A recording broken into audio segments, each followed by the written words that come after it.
Salut mes gangsters, ça fait plaisir de vous retrouver aujourd'hui. Tout se joue maintenant. On attaque la clôture annuelle pour les cryptos. Et franchement, il y a quelques mois, est-ce qu'on se dirait qu'on allait atterrir là? Il s'est passé quand même des choses folles cette année. Je vous rappelle, un an en arrière, on était tous en train de dépérir. Bon, nous, on s'éclatait, puisque nous, on aime le sang dans ce marché. Mais maintenant, il est temps de se reposer.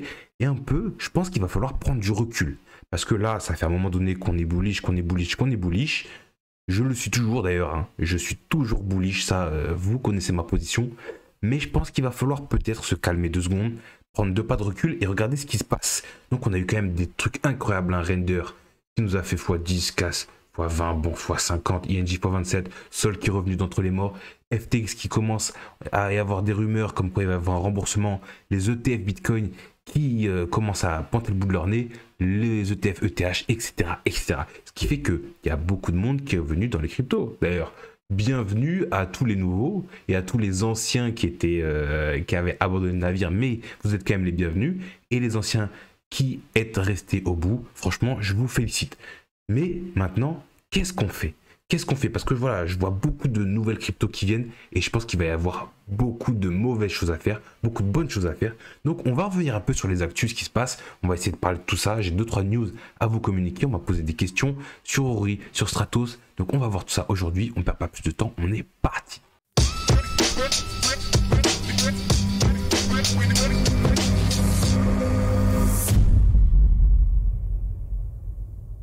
Première petite info, actu en tout cas, Ripple versus la SEC, la guerre continuera-t-elle en 2024? Je ne vais pas lire l'article, c'est pas ce qui nous intéresse ici, mais moi j'aimerais bien savoir quel est votre avis, surtout par rapport aux altcoins. On en parle de cette alt season, est-ce que l'alt season va arriver? Est-ce que nos petites cryptos vont rester derrière Bitcoin indéfiniment? Je pense pas, je pense qu'on est à l'aube de voir des choses incroyables sur les altcoins. D'ailleurs il y a des altcoins qui vont arriver de nulle part, on va pas les connaître. Voilà, j'en ai j'ai deux trois idées et il y en a d'autres. Ben, je peux pas le savoir avant l'heure. J'espère qu'on va être assez vif pour choper ça. Mais je pense que la SEC, elle va être un peu plus conciliante maintenant. Maintenant qu'elle commence à changer de bord, on a vu que Gary Gensler, il avait retourné sa veste d'une force, il fait des petites blagues sur Satoshi, etc. Il commence à être plus conciliant. Je pense que si on se tape un bull run en 2024, parce que c'est ça, toujours, on n'est pas en bull run là. On est revenu à des niveaux très acceptables, mais un vrai bull run. Vous vous souvenez de la dinguerie que c'était les dernières fois? Je pense que ça peut être vraiment excellent. Maintenant, est-ce que nous, on est sur nos appuis? Sachez que c'est très incertain, parce que même ceux qui sont restés en bas, qui ont tenu, etc., il y en a plein qui vont se prendre des scams, des rug pulls, des hacks, beaucoup de choses qui peuvent encore nous mettre à terre. Mais si on reste concentré, je pense qu'on peut faire des dingueries et on va avoir beaucoup de moins de bâtons dans les roues des institutionnels. Et si les institutionnels rentrent vraiment dans la partie, attention, attention, ça peut vraiment claquer très fort. Le Salvador reste la nation la plus intéressée par Bitcoin devant le Nigeria et le Brésil. Et ça, pour moi, au-delà de parler du Salvador, etc., c'est que vraiment les États... Aujourd'hui, là, 2023, fin 2023, on arrive en 2024, les États assument, beaucoup d'États assument leurs intérêts pour Bitcoin. On parle des pays comme ça, mais il y a d'autres pays. On voit que la régulation arrive en Europe, aux États-Unis. On voit que là, le bloc oriental et aussi la Chine, la Russie, etc. commencent à vraiment essayer de mettre la main mise sur les cryptos. Peut-être qu'on est à l'aube de voir des choses, on n'était même pas prêt. Maintenant, est-ce que ça veut dire qu'il faut faire une hypothèque sur votre baraque ou faire un gros prêt à la banque, un gros emprunt à la banque pour tout mettre dans le crypto? Je ne suis pas convaincu parce que on n'est pas du tout à l'abri d'un retracement massif. Parce que là, quand même, on a dépassé les 40 000, on est passé des 20 000 aux 40 000 en des 17, que dis-je, des 17 000 aux 40 000, comme ça, quoi. Il n'y a pas eu de souci. Maintenant, on parlait beaucoup d'un retracement. On en parle de moins en moins. Moins on en parle, pour moi, plus il est probable. Vous savez qu'on commence à avoir de plus en plus de monde qui vient dans ce marché. Et du coup, la psychologie inversée commence à remarcher un petit peu, même si, en fait, elle s'est jamais vraiment arrêtée. Puisque quand on était au fond du trou, c'était vraiment... Tout le monde crachait sur la crypto. C'était pas cool d'être dans la crypto. Et là, vous allez voir que tout le monde va venir vous poser des questions. Maintenant, voilà. Vous gardez toujours l'esprit critique. Et je le rappelle... Je ne suis pas conseiller financier et je vous dis ça, c'est pas qu'un disclaimer. c'est mon premier conseil dans le gang, c'est ne faites confiance à personne. Ni moi, ni qui que ce soit vos influenceurs ou des pros, des pros, on parle de pros de temps en temps, ou des experts. Il n'y a pas d'experts. Le Bitcoin, personne n'a la main mise dessus. On est quand même sur une technologie très très jeune, très innovante. Il n'y a pas d'experts en crypto. Donc vraiment, n'écoutez jamais les youtubeurs ou les influenceurs qui vous disent le contraire. Faites vos propres recherches, forgez vos propres armes. C'est comme ça que vous allez tirer votre épingle du jeu. Dédollarisation complète entre l'Iran et la Russie. Et ça, on en parle souvent. Et pourquoi ça nous intéresse particulièrement? C'est parce que le fait qu'il y ait une faille dans l'équilibre, on va dire, de la dollarisation de l'économie mondiale, ça peut jouer en notre faveur, mais d'une force, mes gangsters. Franchement, je pense qu'on n'est pas prêt. Bien sûr, il va se passer beaucoup de choses, il va falloir être vif et bien analyser les choses. Maintenant, on voit que voilà, entre les BRICS, les États-Unis, le bloc oriental, occidental, etc., économiquement, il y a des choses qui se passent. On sait que l'hégémonie du dollar dure depuis longtemps. Les États-Unis sont quand même en déclin, même si, vous voyez, on a quand même les ETF qui arrivent, BlackRock, Grayscale, etc. C'est des géants américains. Ils essayent de garder la mainmise sur cette hégémonie, en fait. On voit que tous les stablecoins sont en dollars. USDT, il travaille avec le FBI et la CIA. C'est pas pour rien. Donc vraiment, vous savez, je suis pas un moralisateur. Je suis le premier à dire qu'il y aura des fois 10, il y aura des fois 100, il y aura même des fois 1000. Il y a des tokens là qui sont sur le marché, on n'a pas les yeux dessus, ils vont faire fois 1000. Il va y avoir des fois 100, il va y en avoir plusieurs. Donc nous, on peut vraiment tirer notre épingle du jeu, on peut vraiment faire des perfs ouf, mais il faut savoir que la grande majorité des investisseurs et encore plus des traders vont juste perdre de l'argent. C'est pour ça que je veux que nous, dans le game, la mission Bahamas se conclue avec succès. On voit, il y a une terre en vue, la tempête s'est arrêtée, mais attention, je l'ai déjà dit, les requins sont sortis, et croyez-moi, BlackRock, Fidelity, la SEC, tout ça, ce ne sont pas nos amis. Ce ne sont pas nos amis. Ils vont essayer de mettre la main sur cette réserve de valeur, parce qu'à la base, Bitcoin et les crypto-monnaies, c'est là pour un peu avoir un meilleur monde, pour qu'on puisse avoir notre propre valeur sans se faire arnaquer tous les jours par des bandits, par des escrocs voilà, à grande échelle, hein, si j'ose dire. Voilà, vous savez de quoi je parle, je pense, pour la plupart. C'est avoir notre valeur et se l'échanger entre nous sans qu'il y ait quelqu'un qui se prenne des frais ou que sais-je, ou qui contrôle la chose. C'est exactement l'inverse d'un ETF. Maintenant, je vais pas mentir, si un ETF qui est accepté, je suis content, puisqu'on va se mettre Gucci. On va se mettre Gucci, le gang. Maintenant, voilà.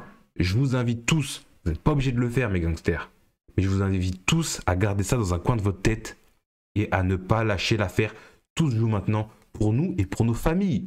Hein, puisque un État, c'est pas qu'un gouvernement, c'est nos familles, c'est les gens qui vivent dans les pays dans lesquels on est. Et ça, pour moi, c'est extrêmement important à garder en tête. En tout cas, moi, je vous fais confiance. Déjà, mettons-nous bien, mettons-nous Gucci, hein. Et ensuite, on pourra penser à ça, même si je pense qu'il faut y penser en même temps. Les tokens dont je parlais, on a déjà parlé de Stratos qui nous a fait sur un an plus 75%. Voilà, on en a parlé quand il était à 80 centimes. Hein, on n'était pas là aux 50, mais on a des gangsters qui sont très très vifs. Hein. Franchement, ça commence à me faire bien plaisir. Parce que vous le savez, moi je veux un échange ici, je veux qu'on échange de la valeur.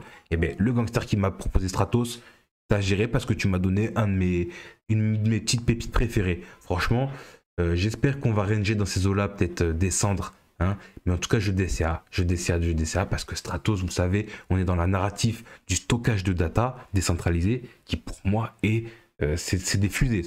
Je sais que beaucoup, vous n'êtes pas très intéressés par l'infrastructure. Vous préférez l'IA, le gaming, vous préférez les narratives qui sont hypés aujourd'hui. Mais mes gangsters qui me connaissent, vous savez que nous, c'est pas comme ça qu'on joue. On était sur Illuvium, sur les renders, les tokens d'IA avant. Aujourd'hui, on s'intéresse à Stratos, sachant que Stratos, tout le monde va en avoir besoin. Je rappelle, Stratos Network.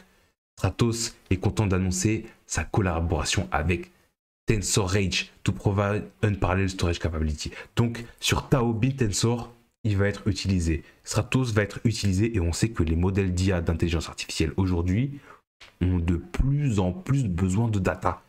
Et en fait, les tokens d'infrastructure, personne ne va les voir, mais c'est ceux qui vont faire pour moi les meilleures performances.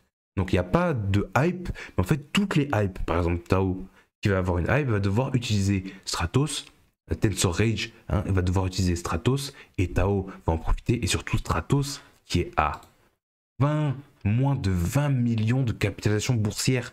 C'est une dinguerie. On est quand même en fully tilted à 94 millions. Mais franchement, c'est le genre de truc qui peut en plein bull run arriver. Bon, je vais pas sortir des chiffres de mon chapeau, mais voilà. Et imaginons un petit 1 milliard. Imaginons un petit 1 milliard, imaginons un petit 10 milliards.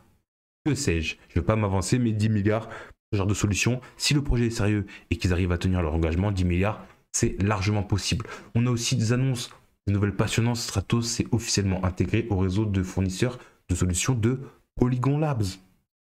Voilà, Polygon, vous savez que j'adore ce token. On est sur un token du lourd, du solide. On n'est pas dans nos tokens un peu farfelus dont on parle un peu tout le temps, même s'ils nous mettent très très bien. Il y a une partie de votre portefeuille qui doit être dans des solutions solides. Et pour moi, Polygon, voilà, c'est une valeur très sûre. Et je pense qu'on va avoir des choses incroyables. Hein. Il va y avoir des plus-values à faire sur Polygon exceptionnelles. Et ben, Stratos travaille avec Polygon Lab. Donc voilà, pour moi, Stratos, c'est vraiment un must-have aujourd'hui. Maintenant, on est sur un token très peu capitalisé. Il peut très bien disparaître du jour au lendemain. Mais comme tous les tokens dont on parle, et comme Bitcoin d'ailleurs. Je le rappelle, Bitcoin peut aller à zéro demain pour une raison X ou Y. Voilà. Ceux qui sont investis dedans, n'oubliez pas, j'en avais pas parlé, mais il y a un stacking. Donc vous avez un wallet Stratos, on fera une vidéo pour expliquer tout ça. Vous installez le wallet, vous bridgez, vous envoyez d'un exchange et vous pouvez stacker. On ira voir les APY, un peu comment ça se passe, la tokenomics, tout ça.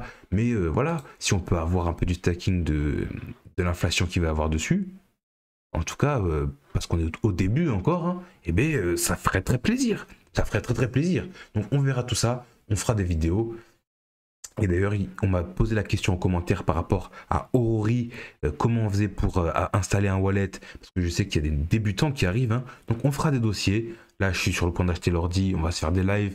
Le wallet, je vous le dis, vite fait comme ça, c'est un fantôme si vous jouez sur Solana ou un MetaMask si vous jouez sur Arbitrum, parce que le jeu est cross-chain et multi-chain. Vous avez une phrase de récupération, vous la notez quelque part, de sécuriser sur un bout de papier, pas de photo, pas d'enregistrement sur l'ordi, juste un bout de papier, vous le faites en plusieurs fois, vous le mettez un peu partout et vous avez votre wallet. Mais vous en faites pas, on va faire un tuto. Polygon qui aujourd'hui est revenu sur des niveaux assez intéressants. Hein. On a 8 milliards 6 sur 9 milliards de capitalisation. Je voulais juste passer dessus. On fera un dossier aussi, on reverra tout ça un peu plus sérieusement. Mais vraiment, Polygon, ceux qui êtes dessus, est-ce que c'est le moment de vendre? Ça peut être sympa de prendre des profits. Mais moi, je pense qu'on peut faire des ATH en 2024. Clairement, on peut faire des plus hauts. Et alors là, on a une découverte de prix. Si on va plus haut, je ne saurais pas vous dire où. En tout cas, Polygon, je garde un œil rivé dessus. PP aussi. Vous savez que on n'est pas vraiment très shitcoin, meme coin, mais en même temps un petit peu. Pour moi, PP, il peut vraiment nous surprendre. J'aurais aimé en acheter ici, je ne l'ai pas fait. Est-ce qu'il faut l'acheter 2 fois plus cher? Est-ce qu'il faut acheter Stratos 2 fois plus cher qu'en bas, PP 2 fois plus cher qu'en bas? Vous savez que moi, j'aime pas faire ça. Mais là, on est sur du joujou. On va dire on fait joujou, parce que les gros de nos investissements, on les a fait au plus bas. J'ai préféré acheter d'autres choses qui ont fait, oui, des fois 2 fois 3 fois 4. Donc, pourquoi pas investir un tout petit peu pour jouer sur du PP? Ça me ferait plaisir, je pense, parce que PP, c'est vraiment assez fédérateur quand même. Et vous savez que ça peut être vu comme une valeur pour moi, rien que le fait d'être fédérateur. Chiliz, on n'en parle pas souvent. Mais j'y ai repensé la dernière fois. Et franchement, voilà, on est quand même sur des prix très acceptables. Sachant qu'il y a une entreprise derrière, une vraie entreprise, et qu'on est sur un narratif qui peut vraiment exploser, je pense. Chiliz, peut-être faire un petit décès à joujou. Voilà, en ce moment, on fait joujou. De toute façon, on n'est pas à mettre des grosses sommes. C'est plus le moment de faire ça. Mais en même temps, je dis ça. Si c'est pour faire un x20 derrière, en fait, j'en sais rien. Je ne peux pas vous dire ça. C'est à vous de prendre votre décision. La Chiliz, vraiment, à garder en tête. Et du coup, Aurori, voilà, on m'avait demandé, oui... comment faire pour installer un wallet? Moi, je suis sur Solana. J'ai aussi un MetaMask linké, mais mes NFT sont sur Solana. Donc, j'ai un fantôme, un wallet fantôme. tout ce qu'il y a de plus basique. C'est celui que je conseille pour Solana, hein. Il n'y a jamais eu de hack sur celui-là. Solflare, j'aime pas trop. Il y a eu un hack une fois, je me souviens. Content de ne pas être dessus. Et voilà, on a un peu. J'ai pas retiré. Voilà, j'ai un peu joué là. Vous savez que j'ai tout retiré hein, sur mon Ledger. Mais là, depuis, j'ai joué. Et voilà, en 2 mois de game, je me suis fait 232 $. Franchement, c'est plutôt pas mal. En jouant un peu tous les jours, voilà, en jouant une demi-heure, 40 minutes tous les jours. Et ben ça fait 115 balles par mois d'Ori. Donc voilà, j'ai acheté des NFTs quand ça valait rien. Aujourd'hui, ils valent quand même 2-3 fois plus cher. Je pense qu'ils peuvent encore monter, mais c'est pas un conseil financier. 95 cristal en jouant à Seekers of Tokane. Je rappelle, je file des codes si vous mentionnez dans votre commentaire Aurori.